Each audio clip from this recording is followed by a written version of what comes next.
everyone, welcome to my channel Ease Learning. This is Monica Sehgal and today I will discuss about Galois interaction analysis, which is an important topic for NT-UGC NET paper 2 education. ठीक है, हम UGC NET paper education discuss कर रहे हैं और उसमें आज discuss कर रही हूँ मैं गैलोविस इंटरेक्शन एनालिसिस। ऑलरेडी मैंने फ्लेंडर इंटरेक्शन एनालिसिस की क्लास ले ली है। अब जो नेक्स्ट हमारा टॉपिक है वो है गैलोविस इंटरेक्शनल एनालिसिस। देखिए क्या है फ्लेंडर और क्या है गैलोविस।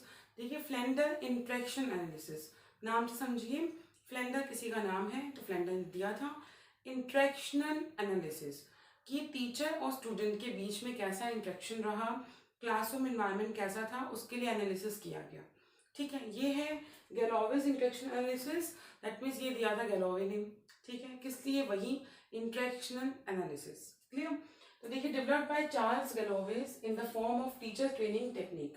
हम जब एक न्यू टीचर क्लास में जाता है और कैसा स्टूडेंट के साथ, या न्यू टीचर भी नहीं, कोई एक्सपीरियंस टीचर जब क्लास में होता है और क्या क्लासरूम एनवायरनमेंट होता है, क्या क्या चीज़ें उसमें इन्वॉल्व होती हैं, वो सब चीज़ें इसमें इंक्लूड हो जाएंगी। टीचर के बिहेवियर को एनालाइज करने के लिए ये टेक्निक यूज़ की गई है कि क्लास में जब टीचर एंटर हुआ उसने कैसे टीच किया, स्टूडेंट का क्या रिस्पॉन्स आया, क्या कितनी देर साइलेंस था, क्या कंफ्यूजन की स्टेज थी, तो वो सब चीज़ें इंक्लूड हो जाती हैं। फ्लेंडर इंटरेक्शन एनालिसिस किया था हमने, जो नेट ए फ्लेंडर ने दिया था, और ये जो एनालिसिस है ये दिया है हमारा गैलोविस ने। और फ्लेंडर इंटरेक्शन एनालिसिस में वर्बल बिहेवियर को कंसिडर किया गया। गैलोवे एक स्टेप आगे है नॉन वर्बल बिहेवियर। देखिए, जब भी रिसर्च हुई, कुछ फाइंडिंग्स हुई, तो हम इम्प्रूवमेंट की तरफ जाते हैं। रिसर्च होती है, जैसे मैंने आपको हमेशा समझाया है कि रिसर्च हुई, पहले जैसे किसी भी पर्टिकुलर थ्योरी को हम डिस्कस करेंगे तो क्लासिकल थ्योरी डिस्कस की, फिर उसके बाद और फर्दर इम्प्रूवमेंट हुई, फिर फर्दर इम्प्रूवमेंट हुई, तो इम्प्रूवमेंट हो रही है। जैसे फ्लेंडर ने दिया था तो वर्बल बिहेवियर पे कि जो आप बोल रहे हैं वो रिकॉर्ड कर लिया और उसे आप कहेंगे इंटरेक्शन एनालिसिस। थोड़ा सा मैं अगर रिवाइज करवा दूं फ्लेंडर के बारे में, तो फ्लेंडर ने दिया था 10 कैटेगरीज इन्वॉल्व की थी टीचर के लिए, जिसमें हमारी 1 to 10 कैटेगरी थी, जिसमें teachers talk, student talk and silence. देखिए, जब टीचर क्लास में एंटर होता है तब भी साइलेंस होता है, और जब टीचर क्लास में से एग्जिट होता है, जाता है, तब भी साइलेंस होता है। तो इन सब चीज़ों को हमने नोट डाउन किया, फिर एक मैट्रिक्स की हेल्प से हमने मैट्रिक्स बनाई। वो सब चीज़ें सेम रहेंगी, सिर्फ यहाँ पे डिफरेंस आ जाएगा नॉन वर्बल बिहेवियर का। फ्लेंडर सिर्फ और सिर्फ वर्बल बिहेवियर को कंसिडर करता है और गैलोविस नॉन वर्बल बिहेवियर को। हमने exam point of view study करना है, तो एग्जाम में यही आपके क्वेश्चंस आते हैं कि गैलोविस का जो इंटरेक्शन एनालिसिस है वो वर्बल एंड नॉन वर्बल दोनों के लिए है, वर्बल के लिए है, नॉन वर्बल के लिए है, या दोनों में से किसी के लिए नहीं है। तो आपको जब कंसेप्ट फॉर्मेशन होगी कि Galloway's interaction analysis are considering both the aspects, verbal as well as non verbal. ठीक है, तो क्लास स्टार्ट करते हैं हम। तो चार्ल्स गैलोवे ने दिया था इन the form of teachers training technique. Category type system है ये। कैटेगरीज बनाते हैं ना, 1 to 10 हमने कैटेगरीज डिवाइड कर दी। All set of possible verbal and non verbal behaviour, जिसमें आपकी possible verbal and non verbal behaviour होंगी। फ्लेंडर में 10 थी तो इसमें 20 है, 10 वर्बल और 10 नॉन वर्बल। ठीक है, अब देखिए नॉन वर्बल, अब इसमें 3 आपकी जो कैटेगरीज हैं, 10 verbal behaviour and 10 non verbal behaviour. 3 category है, teacher's talk, student talk and silence और कंफ्यूजन। ये भी फ्लेंडर में था, सेम थी। ठीक है, teacher's talk, student talk and silence और confusion. Non verbal cues with verbal behaviour, इसमें नॉन वर्बल में ना कुछ क्यूज मिलेंगे। वर्बल क्या है, मैं इतनी देर से वर्बल और नॉन वर्बल कर दी हूँ, तो जो चीजें कुछ स्टूडेंट्स को बिल्कुल आइडिया नहीं है। वर्बल दैट मीन्स बोलकर, नॉन वर्बल की कैसा मेरा बिहेवियर है ड्यूरिंग माई क्लास, जब मैं क्लासरूम में हूँ और एक क्लासरूम में जब इंटरेक्शन होता है तो आपका कैसा बिहेवियर होता है, उसे आप कहेंगे नॉन वर्बल। आपके हाथ पैरों का हिलना। मैंने नॉन वर्बल कम्युनिकेशन की एक क्लास ली थी जिसमें जितने भी टफ टर्म्स हैं नॉन वर्बल में, प्रॉक्सिमिक्स, काइनेसिस, ये सब चीज़ें डिस्कस की थी। तो नॉन वर्बल की कैसा आप बॉडी पार्ट्स आपके बिहेव करते हैं, आपका आई कॉन्टेक्ट कैसा है स्टूडेंट के साथ, इन चीज़ों को भी नोट डाउन किया जाएगा। कब? जब आप टीचर का बिहेवियर जज करेंगे या टेक्निक यूज करेंगे। Also known as IDER system, इसे IDER सिस्टम भी कहा जाता है। I means indirect verbal interaction, D means direct verbal interaction, indirect verbal interaction और डायरेक्ट वर्बल। डिफरेंस क्या है? Indirect and direct. E means encouraging non verbal में अगर बोले, and D R means distracting non verbal interaction. तो पहले तो हो गए आई और D verbal, E R non verbal. ठीक है. अब देखिए अजम्पशन पे बेस्ड होती है जो भी चीज हम कंसिडर करेंगे, तो कुछ ना कुछ अजम्पशंस इन्वॉल्व होंगी. Assumption, non verbal cues are important, बहुत इंपॉर्टेंट है. हम टीचर जो बोल रहे हैं वो तो इम्पॉर्टेंट है ही, लेकिन आपका नॉन वर्बल बिहेवियर कैसा है जब आप स्टूडेंट के साथ डील कर रहे हैं. तो आप पर्सनल आई कांटेक्ट उनसे कर पा रहे हैं कि नहीं. कुछ टीचर्स को बहुत नॉलेज है लेकिन वो किताब में देखकर बोलेंगे, तो क्या वो क्लास इंटरेक्टिव होगी? नहीं होगी. जब वो स्टूडेंट के साथ आई कांटेक्ट करके बात करेंगे तो उनका कॉन्फिडेंस बताएगा कि वो कितने कॉन्फिडेंट हैं और किस तरीके से टीचर जो है स्टूडेंट के साथ डील कर रही है. तो नॉन वर्बल बिहेवियर बहुत इंपॉर्टेंट है क्लासरूम में. और वैसे भी जब आप किसी इंटरव्यू के लिए जाएंगे तो आप कैसे बिहेव करते हैं, आप किस तरीके से, आप कॉन्शियस होकर बैठे हैं, हाथों को स्क्वीज करके बैठे हैं इस तरीके से, दैट मीन्स आप बहुत ही डरे हुए हैं और आप कंफर्टेबल नहीं हैं, और आप रिलैक्स होकर बैठे हैं, that means you are confident enough. That means आपका नॉन वर्बल बिहेवियर बहुत इंपॉर्टेंट है. और हम क्लास में टीचर की बात कर रहे हैं तो उसके लिए भी इंपॉर्टेंट है.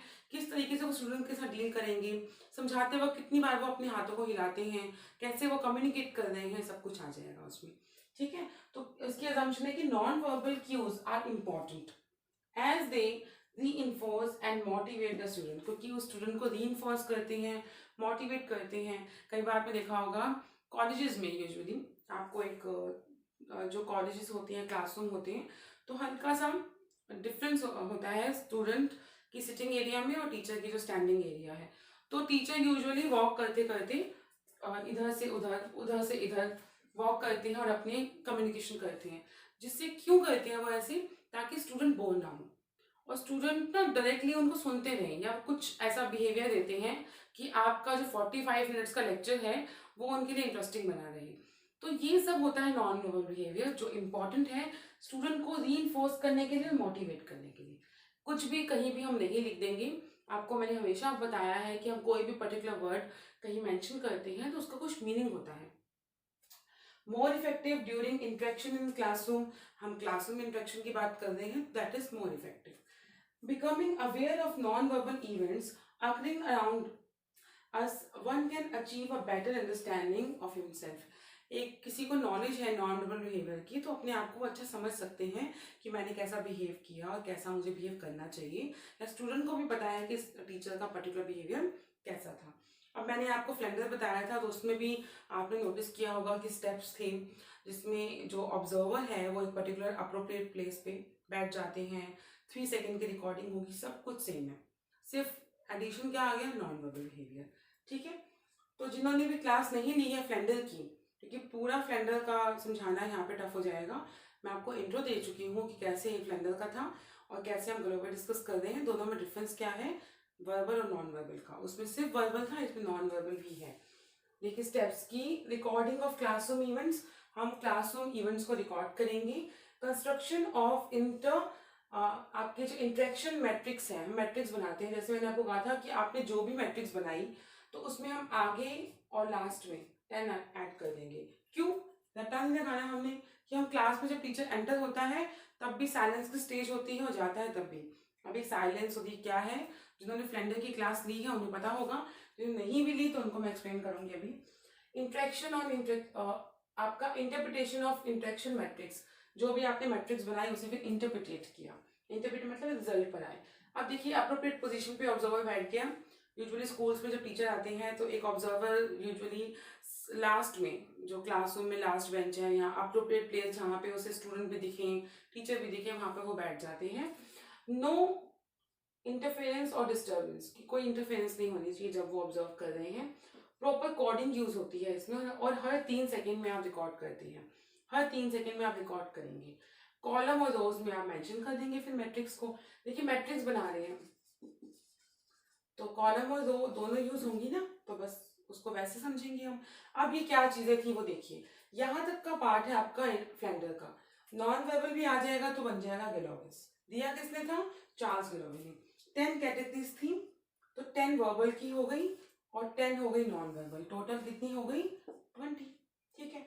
फर्स्ट में एक्सेप्ट स्टूडेंट्स फीलिंग, जब हम क्लास में जाएंगे तो जाते ही तो टीच करना स्टार्ट नहीं कर देते, हम स्टूडेंट से उनकी प्रीवियस नॉलेज या उनके कुछ फीलिंग्स कि क्या वो पढ़ना चाहते हैं या उनको इंगेज करने के लिए, तो आपकी वो आएगी फर्स्ट कैटेगरी।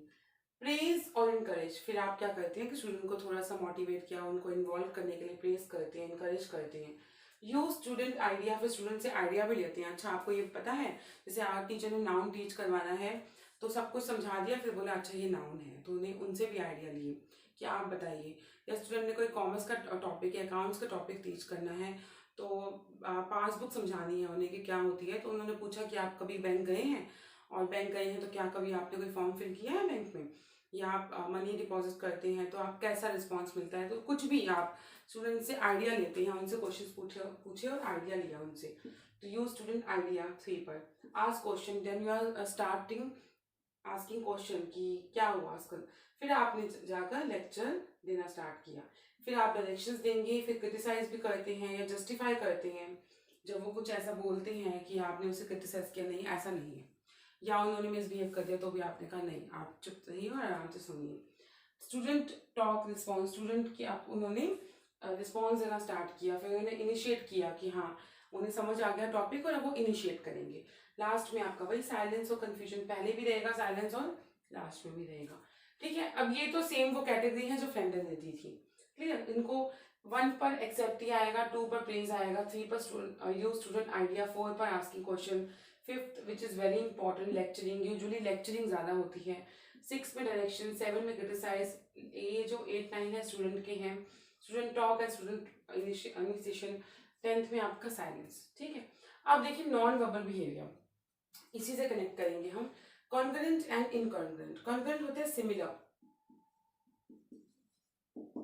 ये होता है डिसिमिलर, कुछ रटा नहीं लगाना, स्टूडेंट की फीलिंग्स को एक्सेप्ट किया। अगर सेम स्टूडेंट आप जो टीच करना चाह रहे हैं और स्टूडेंट का रिस्पॉन्स उसी डायरेक्शन में आ जाए, तो नॉन वर्बल में मतलब टीचर के पॉइंट ऑफ व्यू से आपने स्टडी करना है कि हाँ सिमिलर बिहेवियर मिल रहा है टीचर को। अगर वो एक्सेप्ट नहीं कर रहे फीलिंग्स तो डिसिमिलर मिल रहा है।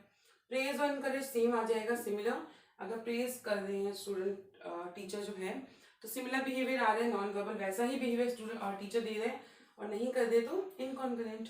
यूज स्टूडेंट आइडिया, अगर आइडिया को इम्प्लीमेंट कर रहे हैं, आपके टॉपिक से कनेक्टेड है तो आप इम्प्लीमेंट कर देंगे, कनेक्टेड नहीं है तो परफेक्टली मतलब नहीं करेंगे। आस्किंग क्वेश्चन, अगर आपने स्टूडेंट से कुछ क्वेश्चन पूछा और आप उनसे पर्सनल कांटेक्ट कर दें, आई टू आई कांटेक्ट कर रहे हैं, तो आप पर्सनली इन्वॉल्व हो रही है ना, दैट इज पर्सनल। और आपने कोई क्वेश्चन पूछा लेकिन स्टूडेंट इंटरेस्टेड नहीं है या उन्होंने बोला नहीं आता मुझे, तो उनसे पर्सनल आई कांटेक्ट और पर्सनल बिहेवियर बनेगा ही नहीं, इम्पर्सनल। लेक्चरिंग दे रहे हैं तो आपको रिस्पॉन्स मिलेगा, अगर वो सुन रहे हैं तो यू आर गिविंग इन्फॉर्मेशन, नहीं दे रहे तो अनरिस्पॉन्सिवनेस। गिव्स डायरेक्शन, तो इन्वॉल्व होंगे, जब आप डायरेक्शन दे रहे हैं स्टूडेंट की इन्वॉल्वमेंट चाहिए, मैं आपको डायरेक्शन दूं और आप सुनेंगे और समझेंगे तो आपकी डायरेक्शंस इन्वॉल्व होंगी। गिव डायरेक्शंस, नहीं दो तो नहीं होगी, डिसमिस।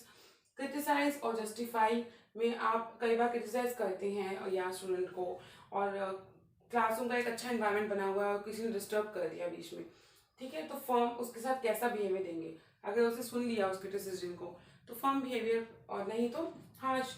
स्टूडेंट टॉक, इसमें रिसेप्टिव, अगर स्टूडेंट की बात आप टीचर सुन रही हैं तो आप रिसीव कर रहे हैं ना, तो रिसेप्टिव आप नहीं सुन रहे तो इनअटेंटिव।